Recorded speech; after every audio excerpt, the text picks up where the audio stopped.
Hello everyone. Our topic is genetics.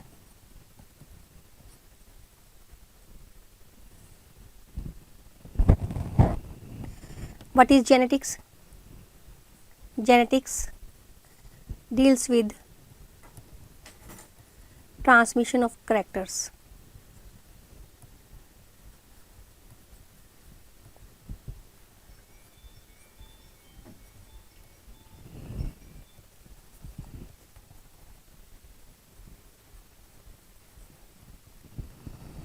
वो characters जो transfer होते हैं, ट्रांसमिट होते हैं और किसके थ्रू होते हैं?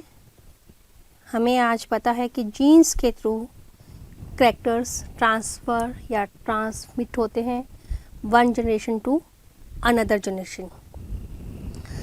उसे हम जेनेटिक्स कहते हैं. And father of genetics is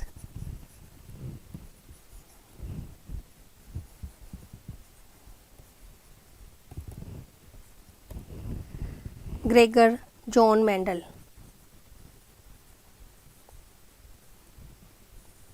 Mendel is a Austrian monk.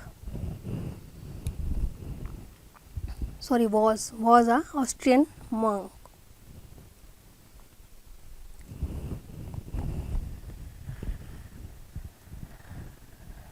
That is, genetics deal with transmission of characters, gene expression, mutation, etc.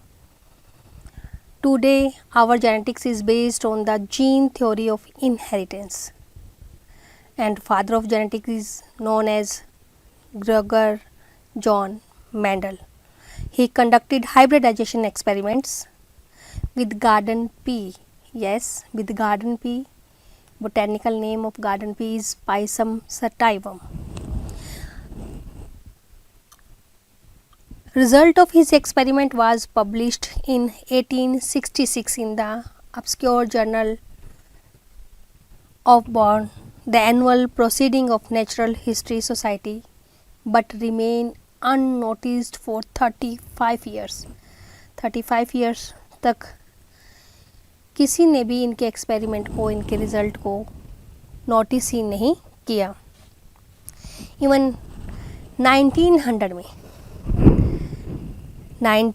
में Hugo de Vries from Holland, Carl Correns from Germany and Erich von Tschermak from Austria, they independently rediscovered Mendel's work and reviewed Mendel's law of inheritance, the annual proceeding of Natural History Society. Mendel's experiment, we know he chose Pisum sativum. क्यों लिया? उनके ऐसे क्या खास character थे जिसकी वजह से उन्होंने पाइसम साइवम को लिया, या उनके एक्सपेरिमेंट इतने सक्सेस हुए? वो कौन से करैक्टर्स थे मटर में? मटर या पाइसम साइवम या गार्डन पी एनुअल प्लांट था एक, with well defined characteristics which is grown and crossed easily. इसमें सेल्फ क्रॉस और self fertilization plus cross pollination दोनों बहुत ही इजीली करवाया जा सकता था. बाइसेक्सुअल फ्लावर्स थे इसमें. Predominantly self-fertilization through many generation of natural self-fertilization. Garden peas had developed pure line. इसमें सेल्फ फर्टिलाइजेशन के थ्रू या सेल्फ क्रॉस के थ्रू कई प्रोगेनी को प्योर लाइन बिल्कुल प्योर प्रोगेनी ऑब्टेन की जा सकती थी. इसमें हाइब्रिडाइजेशन करवाना बहुत ही इजी था, इजी हाइब्रिडाइजेशन. इसे उगाना भी बहुत इजी था, इजी टू कल्टीवेट, और रिलेटिवली शॉर्ट लाइफ स्पैन था. इसका जो लाइफ पीरियड था वो एक शॉर्ट था. लंबे समय तक इसकी रिज़ल्ट प्राप्त करने के लिए वेट नहीं करना पड़ता था. इजीली 2 to 3 मंथ में वो रिज़ल्ट मिल जाते थे. और अनदर वन इज़ यह डिप्लॉयड ऑर्गेनिज्म था.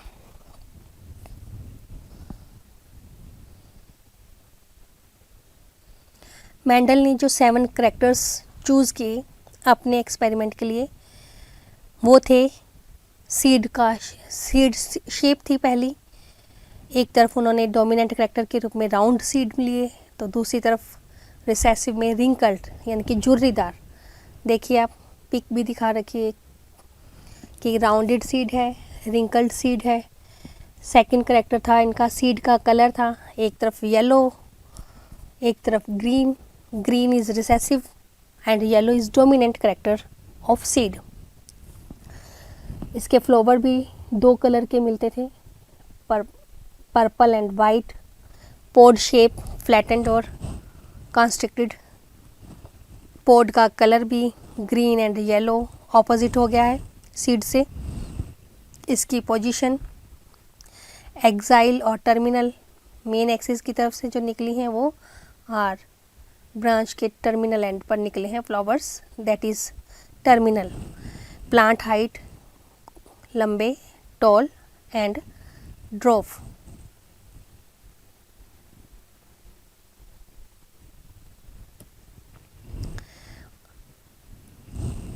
इन एक्सपेरिमेंट्स में जब हम आज लिखते हैं, करते हैं, पढ़ते हैं, जो टर्म्स यूज़ होती है, दैट इज़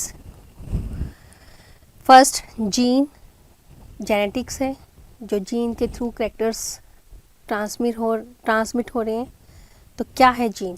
जीन को मेंडल ने पहले फैक्टर कहा था, तब जीन टर्म नहीं आया था, दैट इज़ फैक्टर। जीन क्या है? ए सीक्वेंस ऑफ डीएनए है एनकोडिंग अ सिंगल प्रोटीन या unit of heredity. Genome, the entire set of genes, that is haploid. Traits या characters, the signifyings a particular property of organism. Alleles, alternative form of genes that control expression of characters या contrasting characters.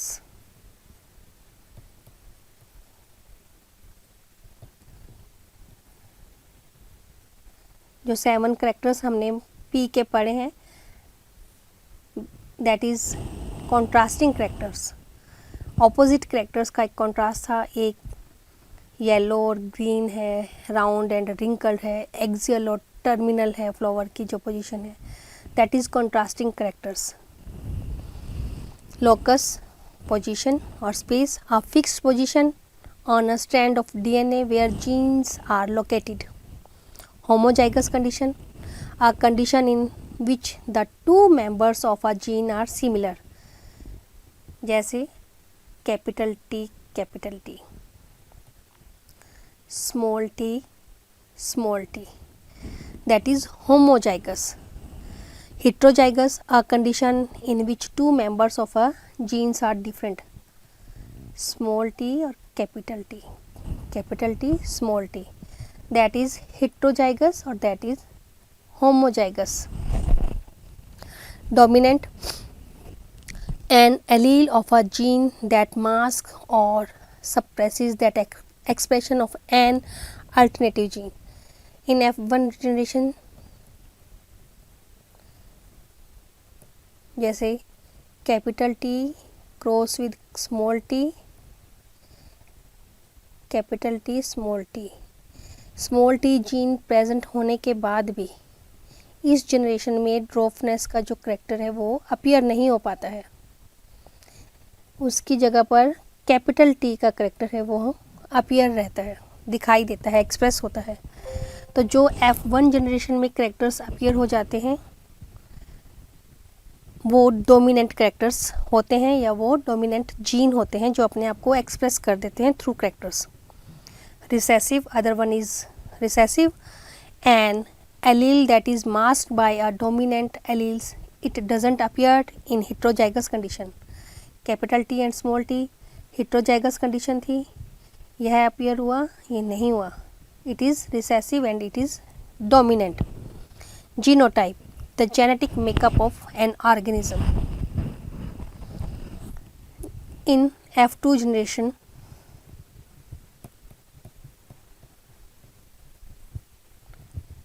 जब capital T cross with capital T small T, तो capital T small T capital T and small T small T, ये 4 progeny मिलती है, जिसमें से अगर इसका फिनोटिपिक रेशियो देखा जाए तो 3:1, मतलब 3 एक्सटर्नली जो दिखाई देते हैं वो लंबे होते हैं और एक ड्रॉप होता है। बट अगर इसका जीनोटाइप देखा जाए, इसका जो जेनेटिक रेशो है, तब वो मिलता है हमें 1:1:2:1। 1 is pure tall, 1 is pure dwarf and 2 hybrid tall, that is genotype and phenotype. Heredity किसे कहते हैं? Heredity the transfer of character from one generation to another generation. कहते हैं ना हम, ये खानदानी गुण है या खानदानी फीचर्स हैं, लक्षण हैं। किसी की आंखों का कलर, किसी की नाक की लंबाई, किसी का स्किन कलर, या बिल्कुल डिट्टो पेरेंट्स के रूप में बच्चों का दिखाई देना आपस में, तो वो क्या है? वो हेरिडिटी है। The transfer of characters from one generation to another. Even simple सी, इंसान का इंसान, जानवर का जानवर, ऑफस्प्रिंग या जनरेशन पैदा होना। ऑफस्प्रिंग या progeny, organism produced as a result of sexual reproduction. Offspring हम किसे कहेंगे? सेक्सुअल रिप्रोडक्शन के रिजल्ट के रूप में जो ऑर्गेनिज्म मिलते हैं या प्रोड्यूस्ड होते हैं, उसे हम ऑफस्प्रिंग या प्रोगेनी कहते हैं।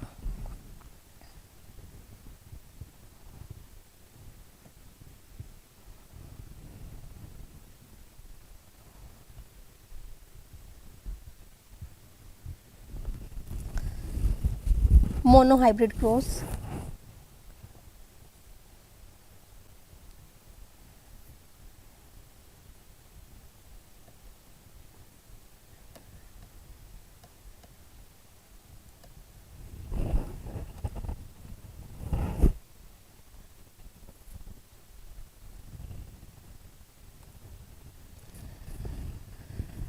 monohybrid cross are genetic cross involving only single pair of gene. Capital T cross with small t small t. जैसे कि एक ही जब कैरेक्टर को लेकर, एक पेयर ऑफ जीन को लेकर क्रॉस करवाया जाता है, उसे मोनोहाइब्रिड क्रॉस कहते हैं।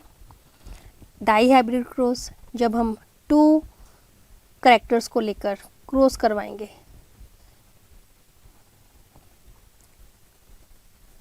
That is dihybrid cross. ये हमने आगे नेक्स्ट स्लाइड में इसके चेकर बोर्ड बनाकर एक्सप्लेन कर रखा है बहुत अच्छे से।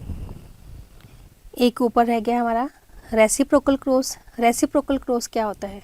जब पेरेंट्स को चेंज कर देना आपस में, 2 अलग अलग एक्सपेरिमेंट करना और उसमें पेरेंट्स को हमने उल्टा कर देना है, रिवर्स कर देना है। जैसे फर्स्ट एक्सपेरिमेंट में ए को एज ए मेल और बी को एज ए फीमेल लिया गया है, और जब सेकंड एक्सपेरिमेंट करेंगे तब ए को फीमेल और बी को मेल के रूप में सेलेक्ट करना, that is reciprocal cross. Pure line cross, a homozygous plant which breed true for a specific character. हम बात कर चुके हैं कि जो पाइसम स्टाइवम है उससे प्योर लाइन प्रोगेनी ऑब्टेन की जा सकती है कई। तो capital T cross with capital T, तो progeny is capital T. Hybrid and hybridization. And what is hybrid and hybridization? When capital T cross with small t, the plant obtained by cross of 2 pure line called hybrid. जब 2 pure line के बीच में capital T और capital T भी pure line है और small T भी pure line है, इन दोनों के बीच में जब क्रॉस करवाया जाता है उसे हम हाइब्रिडाइजेशन कहते हैं, और जो ऑफस्प्रिंग या प्रोगेनी मिलती है वो हाइब्रिड प्रोगेनी होती है।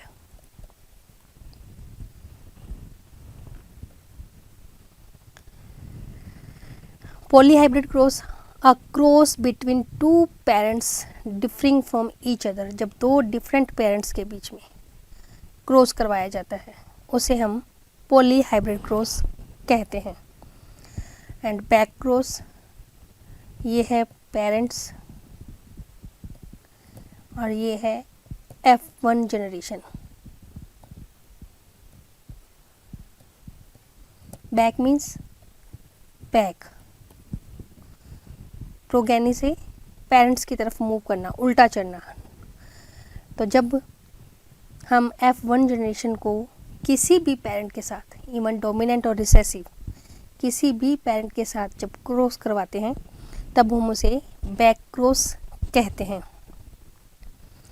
और जब हम इसमें से रिसेसिव पेरेंट का सिलेक्शन करते हैं, जब रिसेसिव पेरेंट का सिलेक्शन करते हैं और प्रोगेनी का रिसेसिव पेरेंट के साथ क्रॉस करवाते हैं तब उसे हम टेस्ट क्रॉस कहते हैं। और यह प्योरिटी ऑफ गैमीट्स चेक करने के लिए कि यह है या नहीं, उसके लिए इसको हम यूज़ करते हैं, इस एक्सपेरिमेंट का इस्तेमाल करते हैं, इसको करते हैं। देखिए कैसे, capital T small T F1 generation है, cross with small T, gametes we know capital T small T, cross करवाएंगे हम।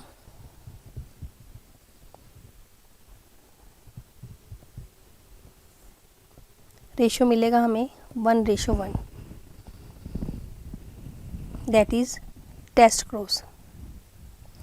और आउट क्रॉस किसे कहते हैं? जब पेरेंट्स डोमिनेंट होता है, that is out cross. Mendel's law of inheritance, हमें मालूम है मेंडल ने 3 नियम दिए थे इनहेरिटेंस के, लेकिन हम उससे पहले एक्सप्लेन कर रहे हैं monohybrid and dihybrid cross. That is monohybrid cross when we choose single characters या single pair of characters, that is capital T small T. Parents हैं ये हमारे, ये गैमीट्स बन गए हैं, मियोसिस के थ्रू फर्टिलाइजेशन हुआ तो ऑल प्रोगेनी या F1 जनरेशन कैसे मिली हमें? Tall, that is hybrid tall. अब इसी प्रोगेनी का जब सेल्फ फर्टिलाइजेशन करवाया गया तो जो प्रोगेनी हमें मिली वो that is 2 type of ratio we obtained, genotypic ratio 1:2:1, 1 and 1 pure toll, 1 pure dwarf and 2 is hybrid toll. But phenotypic that is 3:1, 3 दिखाई। एक्सटर्नल जो फीचर्स थे वो दिखने में कैसे थे? लंबे थे। इसी रिजल्ट को हम एक स्क्वायर या चेकर बोर्ड में भी बना सकते हैं, that is checker board method. और यह चेकर बोर्ड मेथड दिया था पुनेट ने, ठीक है। तो साइंटिस्ट पुनेट ने चेकर बोर्ड मेथड का इस्तेमाल किया था।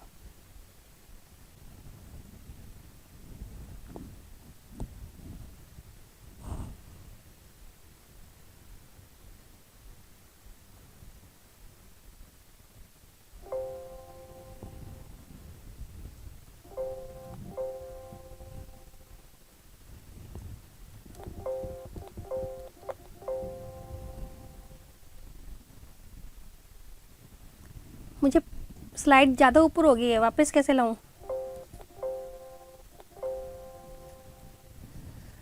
ये बाद, अच्छा पहले ये आ गया।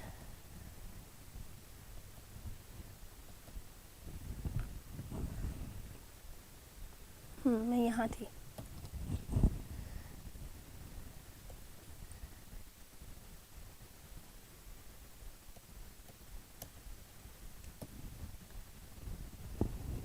हो गया?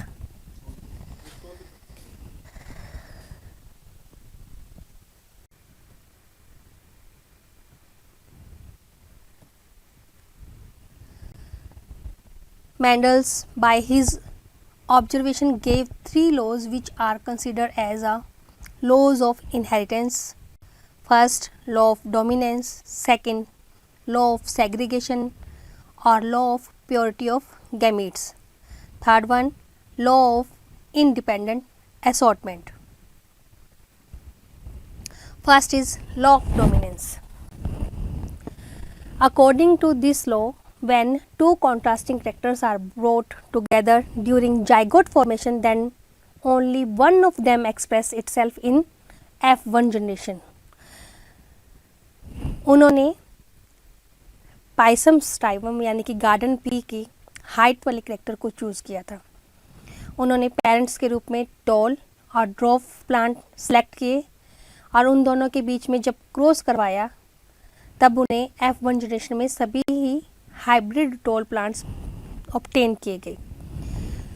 तो जो ये हाइब्रिड प्लांट ऑब्टेन किए गए जो कि सब टॉल थे, तो टॉलनेस ने ड्वार्फनेस को एक्सप्रेस नहीं होने दिया. इट मीन्स टॉलनेस करेक्टर था वो डोमिनेंट था. तो जो F1 जनरेशन में करेक्टर एक्सप्रेस होता है वो डोमिनेंट करेक्टर्स कहलाता है या उसे कहा जाता है डोमिनेंट करेक्टर, और जो एक्सप्रेस नहीं हो पाता वो रिसेसिव होता है. और पाइसम स्टाइवम के केस में ये टॉलनेस का जो करेक्टर था, उसकी हाइट की लंबाई का जो करेक्टर था वो ड्वार्फ पर डोमिनेंट था.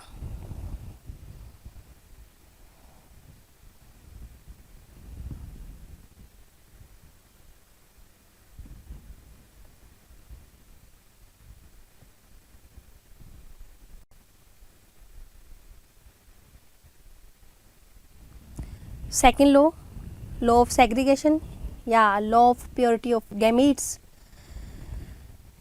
According to segregation, the separation of alleles of pairs occurs during formation of mature reproductive cells or gametes. Each gametes carry only one allele. That means two types of gametes are formed. The law is also called as Mendel's first principle.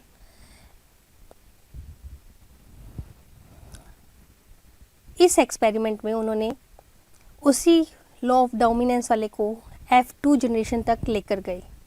उन्होंने as a parent again वही toll और dwarf plants को choose किया. Gamete formation हुआ meiosis के through. हमें पता है कि गैमीट फॉर्मेशन से पहले मियोसिस होता है. तो टू टाइप्स के गैमीट्स कैपिटल टी और स्मॉल टी हमें मिले, और जब उनके बीच में क्रॉस हुआ तो F1 जनरेशन का जो जीनोटाइप था that is capital T small T, और फिनोटाइप यानी कि उसकी जो फिजिकल अपीयरेंस थी या एक्सटर्नल अपीयरेंस थी वो सब टॉल थी.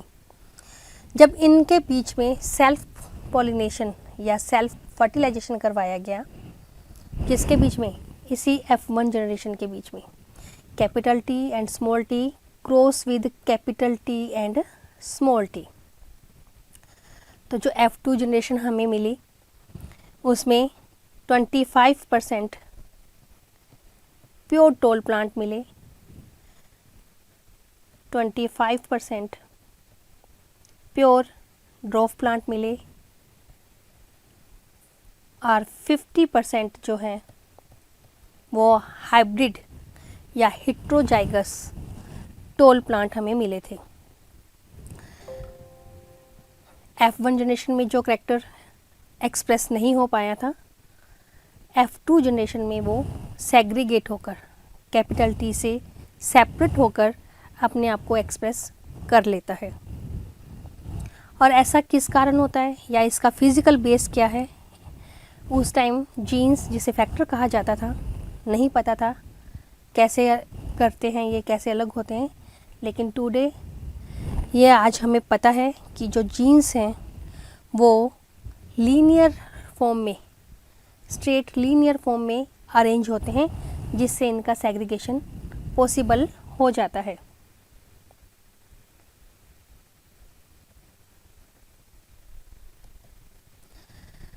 Third law, law of independent assortment, इसे हम डाई हाइब्रिड क्रॉस भी कहते हैं. We already discuss about dihybrid cross in terminology. जब दो कॉन्ट्रास्टिंग कैरेक्टर्स को लेकर क्रॉस करवाया जाता है तब उसे डाई हाइब्रिड क्रॉस कहा जाता है.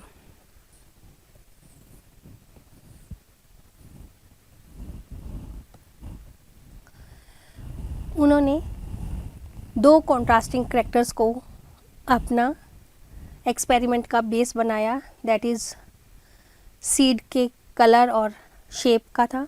राउंडेड सीड येलो कलर के साथ, राउंडेड सीड ग्रीन कलर के साथ एज ए पेरेंट्स उन्होंने चूज़ किया, that is RR YY। Second, इसके opposite recessive character small r small y wrinkled and yellow.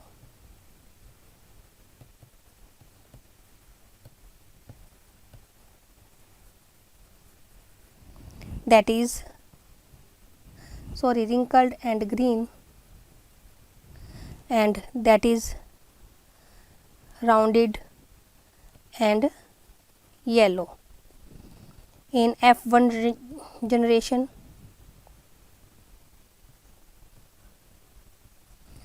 all plants obtained rounded and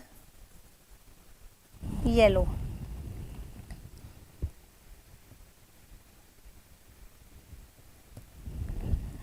rounded and yellow. अब इस F1 generation में जब self fertilisation करवाया गया तब इसका जो रेशो हमें मिला 9:2 या 9:3:3:1। 9 first as a dominant parent round and yellow, 1 ratio is recessive हमारा wrinkled and green as P2 parents, जो रिसेसिव पेरेंट्स लिया गया था।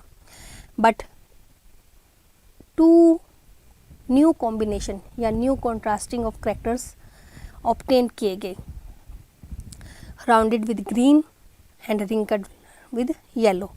It means genes are free या इंडिपेंडेंट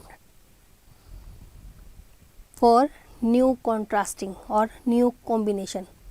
ये ज़रूरी नहीं कि जो कॉम्बिनेशन पेरेंट्स में मिले प्रोगेनी में भी वही मिले।